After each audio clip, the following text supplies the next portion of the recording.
ácidos grasos, vitamina A, vitamina E, fósforo, calcio y antioxidantes. Con propiedades contra el cáncer principalmente, ¿verdad? Neurodegeneración e inflamación, mejoran la visión y reducen las enfermedades coronarias.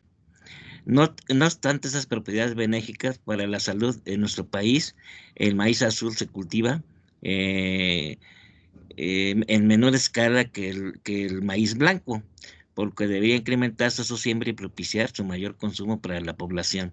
Principalmente se lo siembran agricultores de pequeñas extensiones. La siguiente, por favor. Sí. Bueno, este incremento en la producción puede lograrse mediante la selección de plantas que presenten un rendimiento alto y con las prácticas de manejo del cultivo. Dentro de estas podemos considerar la densidad de población mediante cambios en la distancia entre matas e hileras y número de plantas por mata. ¿Sí? Generalmente, algunos antecedentes indican que se puede incrementar el rendimiento del maíz con aumento en el número de plantas por mata. Ahí tenemos la referencia a reducir la distancia entre hileras y al reducir el patrón de siembra. La siguiente. Los objetivos del presente estudio fueron determinar el efecto de distancia entre matas sobre los días de ocurrencia y etapas fenológicas, sobre la producción de biomasa y su distribución en las estructuras de la planta y el índice de cosecha. ¿Por qué estudiamos la distribución? Porque ver cuánta materia seca se va a diferentes estructuras como el tallo, hojas y la mazorca, el totomostle, y porque todas tienen interés comercial. La siguiente. Okay. El estudio se realizó en Montasillo, México. Esas son las coordenadas de clima templado bajo condiciones de régimen de lluvia, aunque en México conocemos como temporal, en un suelo de textura franco-arcilloso, pH 7.5, con esas características de suelo que mencionamos en esta diapositiva. La siguiente.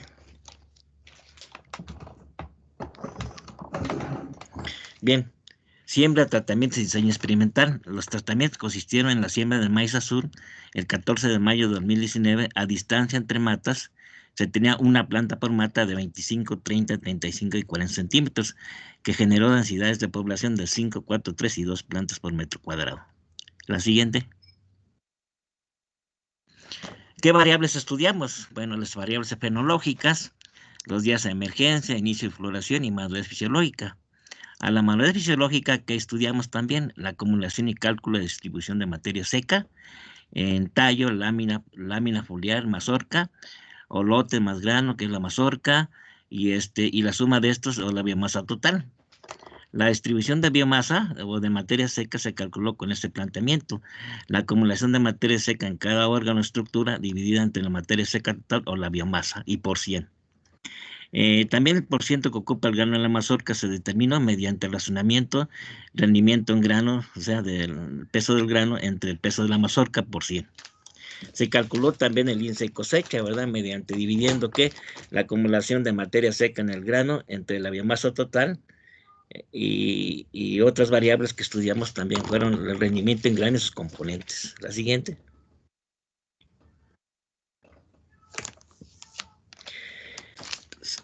Bueno, tenemos que registrar para caracterizar en qué condiciones creció nuestro cultivo, la temperatura máxima, mínima y la precipitación pluvial que hubo durante el ciclo de desarrollo. Se aplicó un análisis de varianza y la prueba de comparación de medios de Tukey mediante el paquete SAS. La siguiente. En cuanto a resultados y discusión, tenemos que fenología, elementos del clima. La emergencia del maíz azul fue a los 8 días después de la siembra, la floración a los 72 y la madurez fisiológica a los 150 días después de la siembra. La temperatura máxima y mínima durante la etapa vegetativa fue de 34 y 16 grados Celsius y durante la etapa reproductiva de 28 y 5 grados Celsius. O sea, ya cuando llegamos a la etapa reproductiva, ya la temperatura baja en estos climas templados empieza a bajar, ¿sí? Y por eso tenemos una temperatura mínima de 5 grados Celsius. La temperatura media diaria óptima para maíz se fluctúa entre 24 a 30 grados Celsius, con un rango térmico entre 15 a 35 grados Celsius, según los datos de Doremos y Kazan, 79. Lo cual indica que la temperatura mínima pudo limitar en este estudio, hubo una temperatura mínima de 5 grados en la etapa reproductiva y pudo expresar pudo limitar la expresión de mayor crecimiento y rendimiento del maíz azul. La precipitación estacional, o sea, la lluvia durante el desarrollo del cultivo fue de 482 milímetros, del cual 56% ocurrió en la etapa vegetativa y el 44% en la etapa reproductiva. La siguiente, por favor.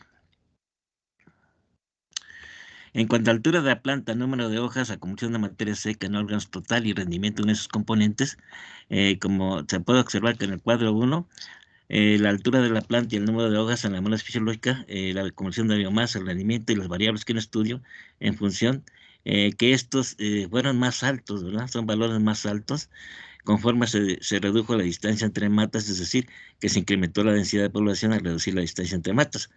Los valores más altos se encontraron en la distancia de 25 centímetros, seguido de la de 30, 40 y 45 centímetros, lo que indica que al reducir la distancia entre matas se puede hacer un uso más eficiente de los insumos para el crecimiento de los cultivos, mayor eficiencia en el uso de radiación, mayor eficiencia en el uso de nutrimentos que hay en el suelo, etc. La siguiente. Bueno, en este cuadro presentamos los datos. En la primera columna tenemos la distancia entre matas de 25, 30, 40 y 45. En la segunda, el número de plantas por metro cuadrado, la densidad, ¿verdad? Y luego tenemos que la altura media, como no observaron diferencias significativas, se indica aquí en esta columna, en la tercera columna, fue de 193 centímetros, casi 2 metros, ¿no? El número de hojas en promedio tampoco hubo diferencias significativas entre densidades, fue de 32. Aquí cabe aclarar que el número de hojas es una característica genética ya definida y solo se puede afectarse la tasa de aparición de hojas, pero al final se tiene el similar número de hojas que ha definido ya la genética.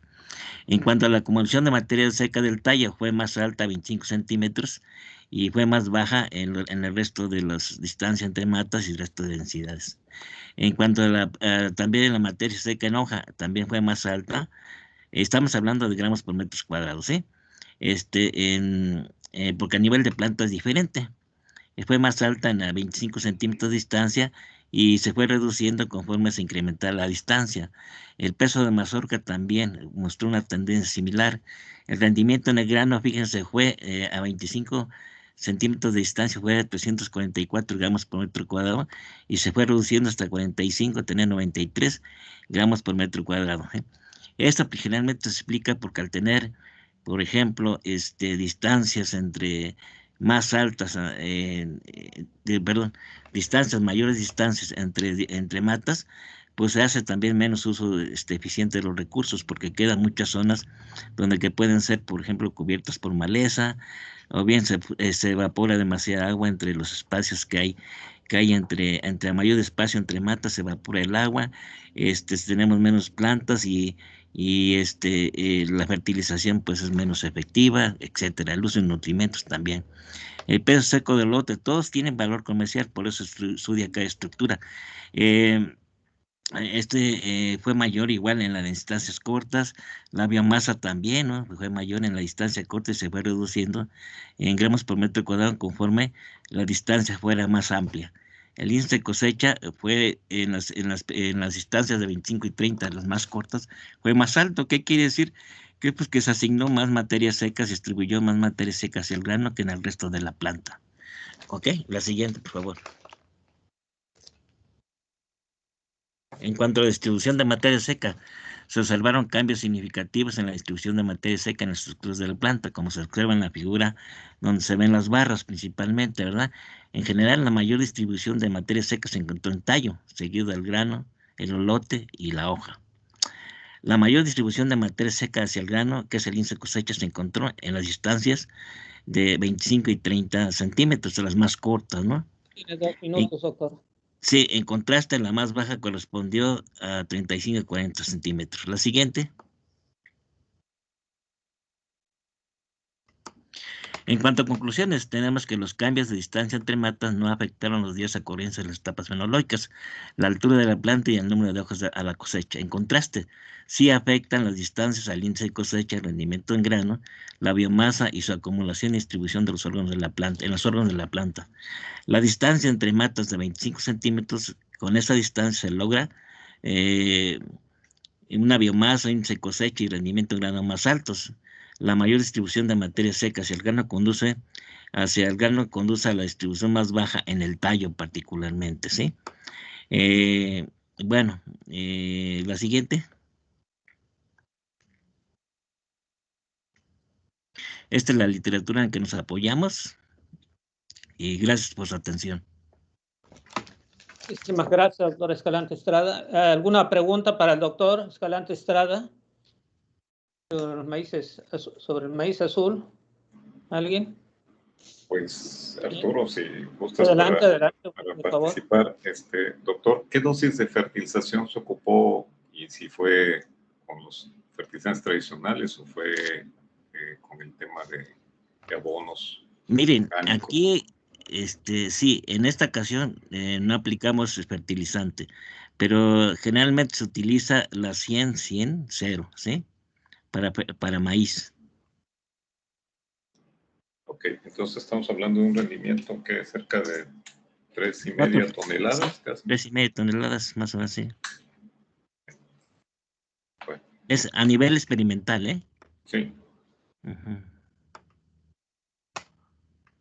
Doctor, entonces quiere decir que con la densidad más baja, de 25 centímetros en comparación con la densidad más alta, las plantas se elongaron, pero aún así tuvieron una mayor asignación de materia seca a lo que fue el grano. ¿O Sí, cómo estuvo la sí, distribución? mire, es que estamos hablando en gramos por metro cuadrado por unidad de superficie, ¿sí? Entonces, al reducir la distancia entre hileras de matas, ¿verdad? Se tiene mayor población por metros cuadrados. Y al tener mayor población por metros cuadrados, ¿verdad? Por metro cuadrado, y una distancia más corta entre matas, se incrementa tanto la biomasa como el rendimiento, y eso se va a reflejar también en la distribución de materia seca hacia el grano, particularmente, que sería el índice cosecha. Sí, pero por unidad de superficie fueron más altos todos los valores, ¿verdad? A excepción de algunos que vimos que número de plantas y número de hojas, ¿verdad? Cuando se tuvo una densidad más alta por metro cuadrado. ¿Por qué? ¿Qué pasa, por ejemplo? Lo que pasa es que al tener una densidad más alta se hace más uso más eficiente de recursos del agua, por ejemplo, y de la radiación que está llegando. También de los insumos que hay en el suelo en cuanto a nutrimentos. Se me pasó otra cosa que les iba a comentar, pero bueno, en general eso era, sí, eso era Gracias. el- No sé si hay alguna otra. Bueno, aquí dice: hola, buenas tardes, excelente trabajo. ¿Qué tipos de plagas se tuvieron y qué manejo se realizó? Tenemos 2 minutos, doctor, para Sí, contestar. miren, en cuanto a plagas, pues generalmente, pues aparecieron muy pocas, ¿no? Generalmente sí. Se puede tener, por ejemplo, el gusano elotero, ¿verdad? El gusano cogollero, pero todo se controló. Y saben, bueno, aquí les voy a comentar algo que hicimos. Hicimos una preparación con con ajo y un chile verde, ¿verdad? Y le echamos un poco de detergente y lo licuamos bien y lo colamos y estuvimos asperjando con eso para repeler el ataque de insectos, y yo creo que eso nos ayudó mucho a que no ocurriera tanta incidencia de plagas. Bien, muchísimas gracias. Agradecemos al doctor José Salvador Escalante Estrada y le damos un fuerte aplauso. Muchísimas gracias, doctor, por su Aquí estamos ponencia. para servir. Ujú. Cómo no, muchísimas gracias. Bien, vamos a pasar al trabajo de Lidia Alejandra Rodríguez Cermeño: efecto de calendarios de riego sobre la calidad de semilla de trigo. Entonces, si nos ayudan a adelante con la presentación. Adelante, Lidia. Ok, Tiene 15 minutos, 12 para presentación y 3 para preguntas. vale, muchas gracias. Buenas tardes. Bueno, les voy a exponer sobre el tema efecto de calendarios de riego sobre la calidad de la semilla de trigo. Esta investigación se realizó en el Instituto Nacional de Investigaciones Forestales, Agrícolas y Pecuarias, Campus Bajío, ubicado aquí en la ciudad de Celaya, Guanajuato. La siguiente, por favor. Bueno, el número de personas afectadas por el hambre ha ido en aumento desde el año 2014, así como también la malnutrición en toda la sociedad. Los análisis hechos hasta hoy en día dejan en claro que acabar con el hambre para el año 2030, como estaba previsto por la ONU, cada día es menos posible. La utilización mundial de cereales en el ciclo 2021-2022 va a ascender aproximadamente entre 2.800 millones de toneladas. Esto aproximadamente es un aumento del 1.8% en comparación con el ciclo 2020-2021. En cuanto al cultivo de trigo, el pronóstico más reciente de la FAO da una producción total de 776.7 millones de toneladas.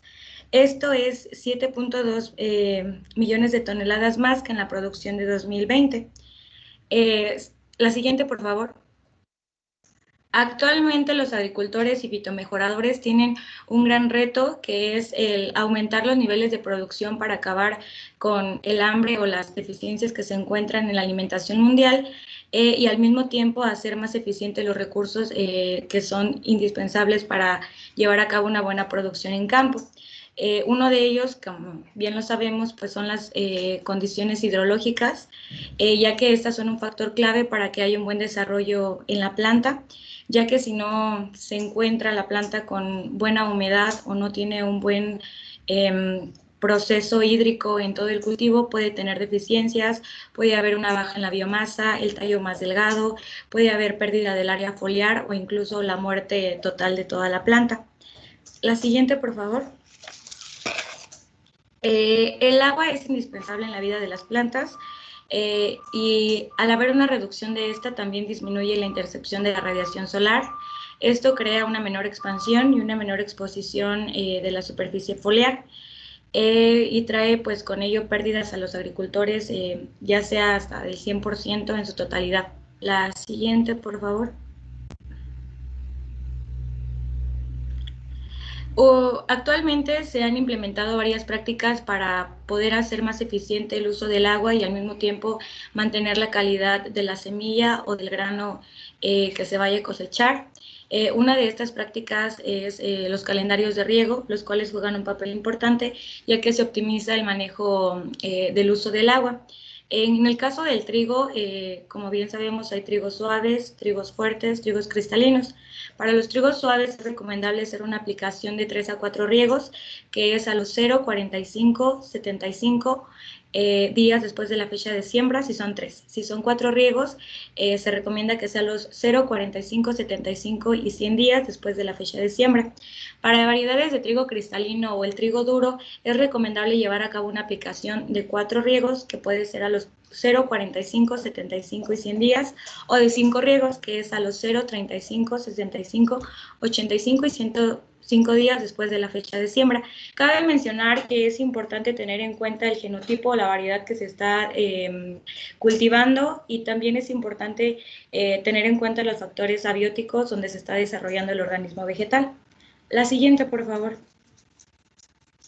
Bueno, el objetivo de esta investigación fue llevar a cabo una evaluación sobre el efecto del número de riegos sobre el rendimiento y sus componentes de los genotipos de trigo, y asimismo determinar si de este grupo de líneas evaluadas hay alguna que supere el rendimiento de los testigos locales en el riego normal, riego restringido, en comparación con los testigos locales. La siguiente, por favor. En cuanto a materiales y métodos, el ciclo de siembra fue en la temporada otoño-invierno 2020-2021. Se utilizaron 20 líneas de trigo y 7 testigos locales. La densidad de siembra fue de 120 kilogramos por hectárea, que es la recomendada aquí en el Bajío. La dosis de fertilización que se manejó fue de 240-60-00. La primera aplicación de la fertilización fue en la siembra, que fue de 120-60, y después se aplicaron los restantes 120 en el primer riego de auxilio. En cuanto a los calendarios de riego, se manejaron 2 riegos, que fue a los 0 y 55 días, 3 riegos a los 0, 44 y 75 días, y 4 riegos a los 0, 45, 75 y 100 días. El diseño experimental que se utilizó fue de bloques completos al azar. El tamaño de parcela pues eran 2 surcos de 3 metros. La distancia que se manejó entre los surcos fue de 75 centímetros, dando un área total de 4.5 metros cuadrados. En cuanto a la parcela útil, se utilizaron 2 surcos de 2.75 metros. La distancia también fue de 75 centímetros entre estos y el área total fue de 4.125 metros cuadrados. Siguiente, por favor. En esta diapositiva podemos observar los genotipos utilizados del experimento y están remarcados en negrita los testigos locales que se utilizaron, que fueron Cortázar, S94, recordando que después del nombre sigue una S, una F, una C, si es suave, fuerte, cristalino, y el año de la liberación. Está Maya S2007, Barobampo S2015, Bárcenas S2002, Salamanca S75, Anatoli C2011. Y pues ya los demás son genotipos. La siguiente, por favor. Las variables que se evaluaron en campo fueron días de espigamiento, días a madurez, altura de planta y rendimiento de grano. Para llevar a cabo la evaluación de los componentes de rendimiento, se hizo una recolecta de 25 tallos completos en los cuales se calculó el peso de 1000 granos, el índice de cosecha, la biomasa, granos por metro cuadrado y espigas por metro cuadrado. El programa SAS versión 9.3 fue el que se utilizó para llevar a cabo el análisis de varianza y las comparaciones de medias. La siguiente, por favor. Bueno, en este cuadro presentamos el análisis de varianza estudiados a través de los calendarios de riego del ciclo 2020-2021. Podemos ver que en la fuente de variación, calendarios de riego y genotipos, hubo diferencias altamente significativas en todas las variables evaluadas. Y en cuanto a la... Sí. En cuanto a la interacción que hubo de calendario de riego por genotipo en primer grado, hubo diferencias altamente significativas en lo que fue rendimiento, biomasa y granos por metro cuadrado, y hubo diferencias significativas en días a madurez y altura de planta. La siguiente, por favor. En el cuadro de comparaciones de medias estudiadas en los diferentes calendarios de riego, podemos observar que el calendario con 4 riegos fue el que obtuvo mayores resultados en todas las variables. Sin embargo, podemos denotar que en 2 riegos también hubo diferencias en cuanto a los demás altas. Por ejemplo, nosotros buscamos que haya precocidad en cuanto a los días de espigamientos y se mantuvo en 79 días y 80 días. No fue tanta la diferencia entre los 3 calendarios de riego, lo cual es bueno. Podemos observar también que hubo una diferencia de rendimiento. En 2 riegos obtuvimos 4.284 kilogramos, mientras que en 4 riegos obtuvimos 7.200 kilogramos. Aquí hubo una diferencia de 2.921 kilogramos, que pues bueno, sí es algo elevada, pero pues para la comparación de riegos está bien, ya que aquí en el Bajío el promedio del rendimiento está en 6 toneladas por hectárea. La siguiente, por favor. En la primera figura podemos observar los genotipos más sobresalientes en el calendario de 2 riegos. Estos son los 7 que tuvieron mayores rendimientos. La ganadora pues fue L27, seguida de L26, L19, L22, Cortázar S94, que es uno de los testigos, Cisne F 2016, que es otro testigo, y Baropampo C 2015, que también es otro testigo. Entre L27 y Baropampo hubo una diferencia de 1.990 kilogramos. La siguiente, por favor. En cuanto a genotipos sobresalientes, en cuanto a los 3 riegos, L27 aquí también fue el ganador, seguido de L23, L21, L12 y L13, y 2 testigos locales también se mantuvieron en las primeras posiciones, que fue Cisne F 2012 y Barobampo C 2015. En esta... Mande. Quedan 2 minutos, Sara. Sí, ya voy a terminar. En esta En este calendario de 3 riegos hubo una diferencia de 1.786 kilogramos. La siguiente, por favor. Aquí podemos notar en 4 riegos que L35, L17, L30, L10, LAM 2016, luminaria F 2012 fueron las mejores, habiendo una diferencia de 2.513 kilogramos. La siguiente, por favor. De manera general, a través de los calendarios de riego, podemos ver que el mejor genotipo fue L23, seguido de L27, L21, Cisne F 2016 y Varobampo C 2015, con una diferencia de 1.495 kilogramos. La siguiente, por favor. Bueno, como conclusiones podemos ver que el genotipo con mayor rendimiento a través de los calendarios fue el 23, que está como hierro esferelita. Asimismo, pues obtuvo el índice mayor en granos por metro cuadrado. Varobampo C 2015 también obtuvo buenos rendimientos, sin embargo fueron más bajos. Y la variedad 25, que fue Cisne F 2016, obtuvo los más altos. Bajo riego restringido se identificó un genotipo que fue L27, superó numéricamente el rendimiento de todos los testigos con rangos de 2.9 a 5.6%. Bajo riego normal, L35 superó numéricamente a la variedad 34, que fue Elia M 2016, con 6.2%. Los genotipos destacados en riego restringido fueron diferentes a los sobresalientes pues en el riego normal.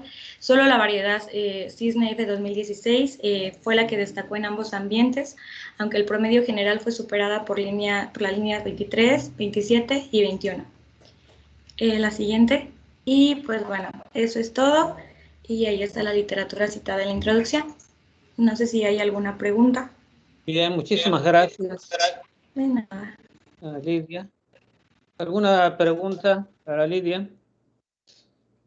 ¿Algún comentario?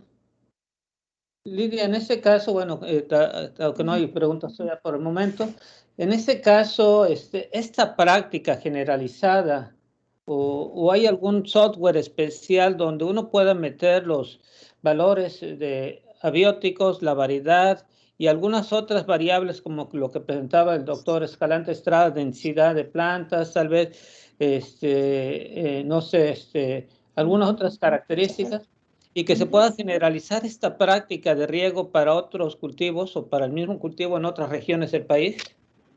Sí, claro que sí. En este programa estadístico que mencioné anteriormente, el SAS, se pueden realizar análisis de componentes con todos los que acaba de mencionar. Y se puede hacer una interacción pues, de genotipo ambiente. En esta parte ya como de cambio climático ante los, considerando las condiciones extremas, ¿qué tanto en estos programas se puede insertar ya alguna de estas temperaturas, o frecuencias de olas de calor, que cada vez son más frecuentes en el país, y temperaturas más altas para poder estimar o definir los ciclos de riego? Igualmente variedades que puedan tolerar o adaptadas a estas condiciones. Ok, pues en el programa se introducen como covariables para tener los resultados pues acerca de estas que menciona, de la temperatura o de diferentes temperaturas que se presenten en el experimento, si es lo que se está evaluando en este caso. Bien, gracias. Doctor, ingeniero Ugalde, adelante. Sí, hubiera sido interesante ver, porque hay un aumento del número de riegos y se ve que está en relación con el rendimiento, los costos, porque entiendo que es riego rodado ahí, ¿verdad?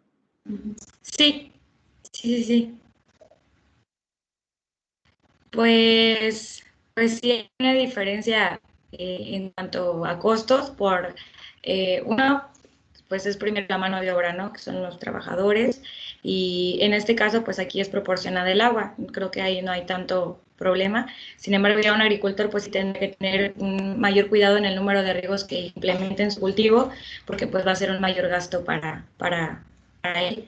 Pero, por ejemplo, pues como pudimos ver, sí hubo una diferencia en kilogramos, pero tampoco fue tan bajo, a pesar de que eran pocos riegos, ya que en el Bajío se mantiene una media de 6.1 y con un menor índice de riegos nos dio arriba de 4 toneladas. Entonces, pues sí, es como pues digamos, es una otra forma de poder llevar a cabo pues un buen manejo del cultivo, teniendo resultados, digamos, no los más altos, pero sí óptimos, de acuerdo a la funcionalidad que le estamos dando al agua en este caso. Muchísimas gracias, Lidia Alejandra. Le damos un fuerte aplauso.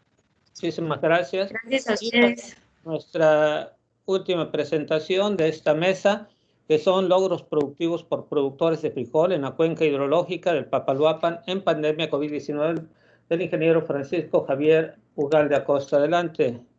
Gracias, Arturo. Bueno, pues el tema está muy correlacionado con la situación que estamos sufriendo desde el año pasado y básicamente el trabajo que estuvo realizando el campo experimental Cotazla junto con los directores de fomento agropecuario ubicados dentro de la cuenca hidrológica del Papaloapan y los distritos de desarrollo nos permitió continuar con las acciones de transferencia y de impacto en los temas de abasto y de elevar la productividad. Ahí ustedes pueden observar el número de participantes, fue a través de muchos compañeros, colegas, y ahí están los nombres, ¿no? Adelante con la siguiente.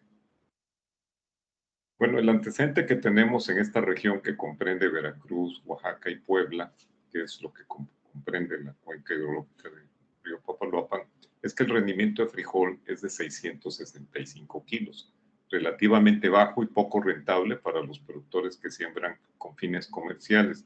Pero tenemos el caso de productores que están ubicados precisamente en las zonas de las zonas marginadas, que están en área de transición en Veracruz y en Puebla. Ahí los rendimientos son aún más bajos por diferentes causas, que pueden ser suelos de baja fertilidad y enfermedades que padecen muchas de los frijoles nativos. Y este rendimiento de 300 kilos por hectárea, pues no alcanza a satisfacer porque muchos de estos pequeños productores no siembran más allá de 2.000 o 2.500 metros cuadrados. Adelante.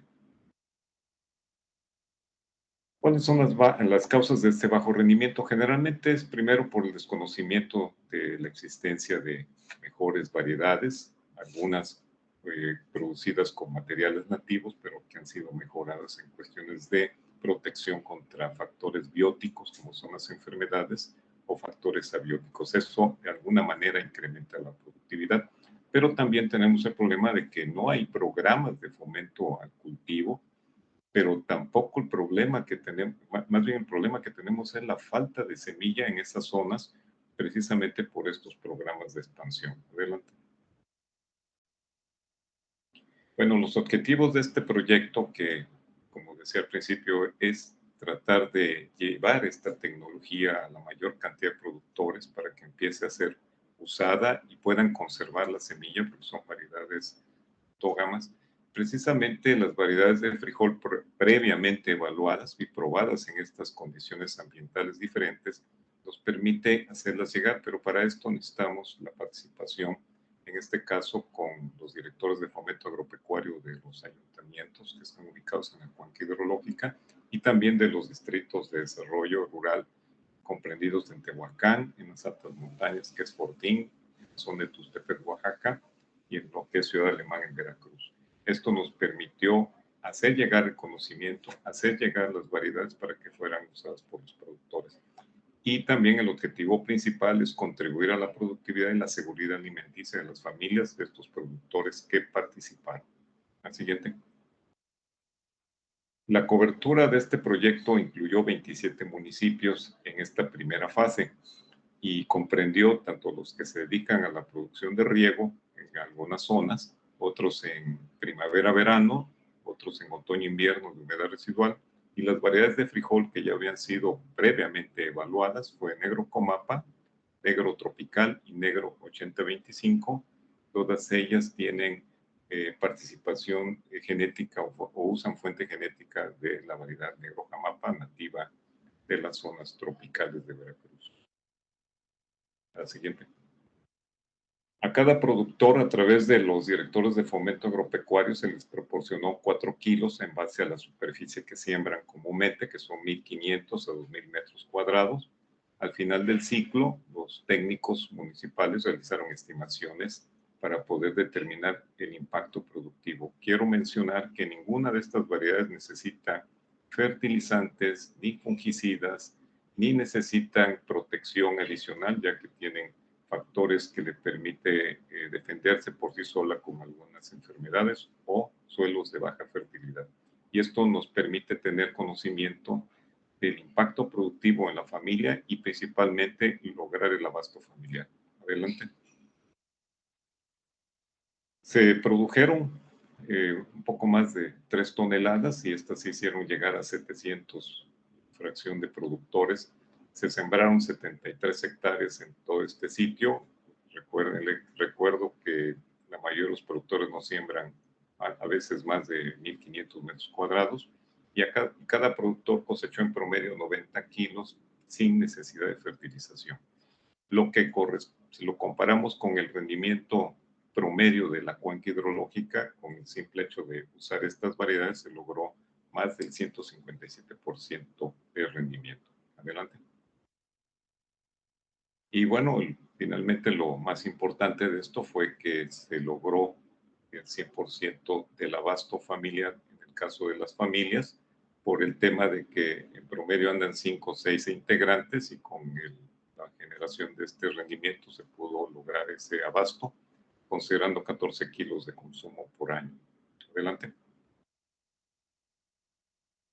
Y bueno, concluyo que este trinomio tecnológico que se hizo con el INIFAP, los distritos de desarrollo y los ayuntamientos, demostraron primero el poder de vinculación y la factibilidad de incrementar la productividad y el abasto familiar de frijol en los municipios participantes de la cuenca hidrológica del Papaloapan. Y ya, por último, quiero comentarles que este proyecto se inspira principalmente en las acciones que hizo la Comisión del Papaloapan. Eso es todo por esta ocasión. Bien, muchísimas gracias, ingeniero Francisco Ugalde. ¿Alguna pregunta, algún comentario? En este caso, Ugalde, esta parte de asocio ya de frijol con algunos otros cultivos se mantiene, la gente lo mantiene como una parte de la tradición de la siembra de cultivo, o es eminentemente como monocultivo. Bueno, tiene la facilidad de acomodarse a cualquier sistema de producción. Sin embargo, en estas ocasiones fue a través del monocultivo. Algunas experiencias se tuvo con asociación de otros cultivos y con el sistema compuesto que tenemos con el tema del maíz y con el sistema de producción tutoriado. Eso permitió, no quise comentar aquí porque es otro tema, pero se pudo tener rendimientos en algunos lugares a partir de 1 kilo, se subió a más de 200 kilos con el sistema de tutor, pero básicamente la gran mayoría fue con el sistema de producción de monocultivo.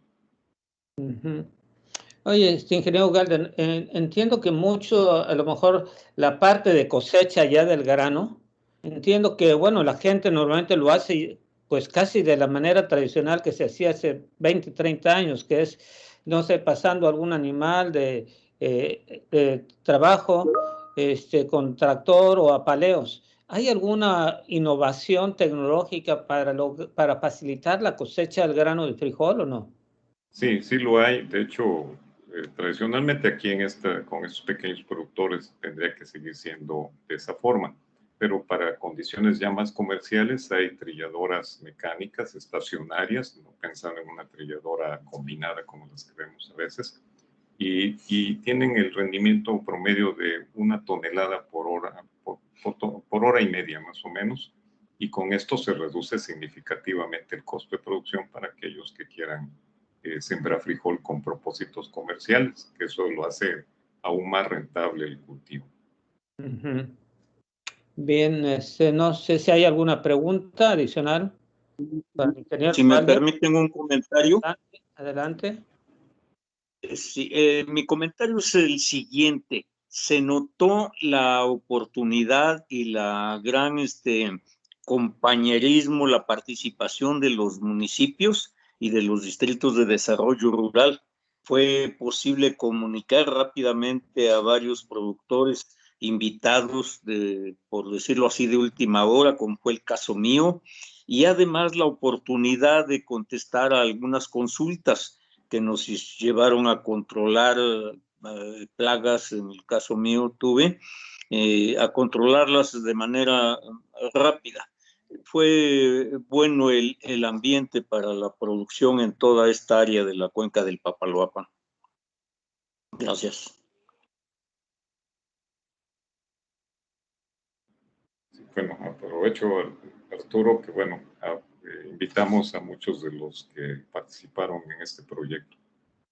No, qué bien, qué bien. Sí, ya no alcanzamos a verlo muy bien, pero sí, por ahí ya. Bueno, aquí hay comentarios de Francisco Sánchez, dice, excelente presentación del ingeniero Ugalde, felicidades. También de Alberto Asiain, dice, felicidades por el excelente trabajo.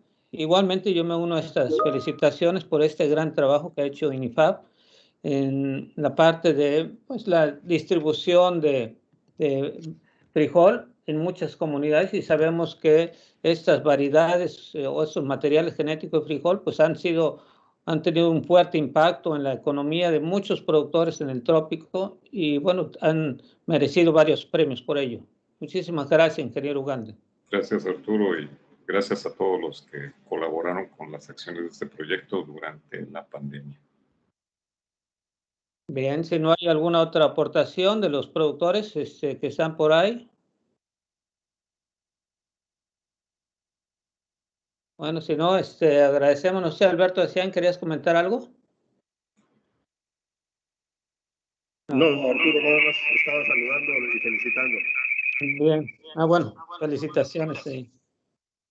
Bien, bueno, muchísimas gracias a todos los ponentes, a Fátima Báez Román, a Fernando López Morales, igualmente al doctor José Alberto Salvador Escalante Estrada, a Lidia Alejandra Rodríguez Cermeño, y de igualmente al ingeniero Francisco Javier Ugalde Acosta por la presentación, y a nombre de la Sociedad Mexicana de Agricultura Sostenible les doy las gracias. Igualmente les doy las gracias a todos los asistentes que estuvieron en esta mesa de trabajo. Muchísimas gracias, pasen buena tarde, y agradezco igualmente la invitación a un servidor para estar en esta mesa.